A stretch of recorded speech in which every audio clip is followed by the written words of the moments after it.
તો રાજકોટના ભયાવહ અગ્નિકાંડના પડઘા સમગ્ર ગુજરાતમાં પડી રહ્યા છે, ત્યારે આજે પણ વિવિધ જિલ્લાઓમાં તપાસનો ધમધમાટ જોવા મળી રહ્યો છે। વાત કરીએ સુરતની, તો અહીં સતત બીજા દિવસે પણ શહેરનું ફાયર વિભાગ એક્શન મોડમાં જોવા મળ્યું। ફાયર વિભાગે textile market, hospital, dental clinic, tuition classes, gym, hotel અને રેસ્ટોરન્ટમાં તપાસ હાથ ધરી છે। ખાસ તો ફાયર એનઓસી કે બીયુ પરમિશન ન હોવાના પગલે અનેક એકમોને સીલ કરવામાં આવ્યા હતા। આ તરફ રાજકોટમાં પણ લાયસન્સ અને ફાયર એનઓસી વગરના 8 ગેમ ઝોન સામે ફરિયાદ દાખલ કરવામાં આવી છે। તો આણંદ ફાયર વિભાગ પણ એક્શનમાં આવ્યું છે અને વિવિધ વિસ્તારોમાં દરોડા પાડીને સેફટીનું સઘન ચેકિંગ હાથ ધરાયું છે। ફાયર સેફટીના અભાવે અહીં ગોલ્ડ મલ્ટીપ્લેક્સ તેમજ રિલાયન્સ સ્માર્ટ મોલને સીલ કરવામાં આવ્યું છે। તો આ તરફ બોટાદમાં પણ તપાસ દરમિયાન ખાનગી હોસ્પિટલો, ભીડવાળી જગ્યાઓ તેમજ મોલમાં મોટા પાયે ફાયર સેફટીનો અભાવ જોવા મળ્યો હતો। અહીંની કૃષ્ણા હોસ્પિટલમાં ફાયર સેફટીના સાધનો એક્સપાયરી ડેટના હોવાનું સામે આવતા નોટિસ પાઠવવામાં આવી છે। તો તપાસના ધમધમાટ વચ્ચે સુરતના પૂણા વિસ્તારમાં ખાનગી સ્કૂલોને પણ સીલ કરવામાં આવી છે। 20 વર્ષોથી ચાલતી શાળાઓને આ રીતે સીલ કરાતા ખાનગી શાળા મંડળ સંચાલન સમિતિએ વિરોધ નોંધાવ્યો હતો।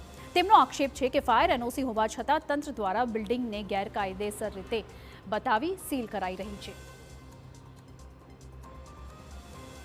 ગામની સ્કૂલોને સુરત મહાનગરપાલિકા દ્વારા કોઈપણ પ્રકારની લેખિત નોટિસ આપ્યા વગર કે લેખિત હુકમ વગર જે સીલ કરવામાં આવી છે સંપૂર્ણપણે ગેરકાયદેસર છે। અમારી તમામ શાળાઓ મહાનગરપાલિકાના કાયદાથી કાયદેસર છે, ફાયર સેફટી એનઓસી ધરાવે છે તમામ શાળાઓ। તેમ છતાં આ જાડી ચામડીના અધિકારીઓ હાઈકોર્ટમાં સારું દેખાડવા માટે થઈ અને માત્ર પોતે કામગીરી કરતા હોય એ દેખાડવા માટે થઈ અને શાળાઓને જ્યારે સીલો કરવામાં આવી છે પૂણા ગામની, ત્યારે આ પૂણા ગામના શાળા સંચાલક મંડળે આજે નિર્ણય કર્યો છે કે જ્યાં સુધી તમામ શાળાઓના સિલેક્ટ સાથે મહાનગરપાલિકા નહીં ખોલે ત્યાં સુધી અનિશ્ચિત મુદત માટે તમામ શાળાઓ બંધ રહેશે।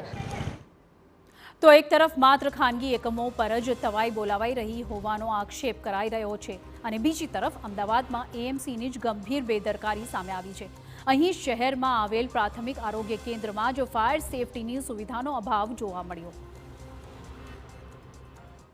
ફાયર સેફટીના નામે અનેક મોટી વાતો કરવામાં આવે છે, પરંતુ જ્યાં દરરોજ રોજિંદા જીવનમાં લોકો પ્રાથમિક સારવાર લેવા આવે છે તેવા જ જે અર્બન હેલ્થ સેન્ટર છે તેમાં બેઝિક રીતે જે ફાયર સેફટીની સુવિધા છે તેનો અભાવ જોવા મળી રહ્યો છે। આપ દ્રશ્યમાં જોઈ રહ્યા છો તે છે વિશ્વની સૌથી મોટી હોસ્પિટલ ધરાવતું સિવિલ હોસ્પિટલની પાસે જ આવેલું Asarwa urban primary health centre કે જ્યાં આગળ આપ જે દ્રશ્યમાં જોઈ રહ્યા છો તે પ્રકારે બાંધકામ કરવામાં આવેલું છે, જેમાં મહત્તમ ભાગ જે છે તે લાકડા અને સંબંધિત મટીરિયલથી બનેલો છે। પરંતુ હવે જે દ્રશ્ય જોઈ રહ્યા છો આપ, એ દ્રશ્ય ઉપરથી જ નક્કી કરો કે અહીંયા ફાયર સેફટીની સુવિધા છે કે કેમ। દેખીતી રીતે અહીં જે સમગ્ર જે સેન્ટર આવેલું છે ત્યાં જુદી જુદી સુવિધાઓ ઉપલબ્ધ કરવામાં આવી છે, જેમાં મેડિકલ ઓફિસર સહિત જે સ્ટોર રૂમ છે તે તમામ લોકોને બેસવાની પણ અહીંયા વ્યવસ્થાઓ કરવામાં આવી છે। હજુ પણ આપ જે દ્રશ્ય જોઈ રહ્યા છો ત્યાં આગળ મહત્તમ જે દસ્તાવેજો છે તે મૂકવામાં આવ્યા છે। આ ઉપરાંત જે લાકડાનું મટીરિયલ છે તે બનાવીને જે વસ્તુઓ છે તે ઊભી કરવામાં આવી છે, પરંતુ જ્યાંથી શરૂ કરીને લઈને અહીંયા સુધી જે પહોંચ્યા છે ત્યાં તમામ જગ્યાઓ ઉપર જે ફાયર સેફટીની સુવિધા છે તે ક્યાંય પણ જોવા નથી મળી રહી। આ તરફ જૂનાગઢના સરકારી એકમોમાં પણ લોલમલોલ જોવા મળી રહી છે। શહેરની સૌથી મહત્વની સિવિલ હોસ્પિટલ તેમજ મેડિકલ કોલેજમાં જ ફાયર એનઓસી ન હોવાનું સામે આવ્યું છે। ચોંકાવનારી વાત તો એ છે કે ફાયર વિભાગ દ્વારા સિવિલ હોસ્પિટલને એક નહીં પરંતુ 8 વખત નોટિસ પાઠવવામાં આવી હતી, પરંતુ તંત્રના પેટનું પાણી જ નથી હલ્યું। મેડિકલ કોલેજ અને સરકારી દવાખાનું સિવિલ હોસ્પિટલ આ બંને કેસમાં સિવિલ હોસ્પિટલ જે છે GMERS તેમાં ફાયર સિસ્ટમનું એનઓસી રિન્યુઅલ બાકી છે। એમાં ફાયર સિસ્ટમની જે કોઈ ખામીઓ હતી, ત્રુટીઓ હતી તેના માટે 8 વખત જાણ કરી છે। હાલ ટેન્ડર પ્રક્રિયા થઈ હોસ્પિટલ દ્વારા અને ફાયર સિસ્ટમને ઇન્સ્ટોલ કરવા માટે PIU દ્વારા અત્યારે કાર્યવાહી શરૂ છે। સિવિલ હોસ્પિટલમાં લગભગ 60% જેટલું ફાયર સિસ્ટમને જે કોઈ ફાયર વિભાગ દ્વારા એને જણાવવામાં આવેલું તે પ્રમાણે ઇન્સ્ટોલેશન કાર્ય પૂર્ણ થયેલ છે।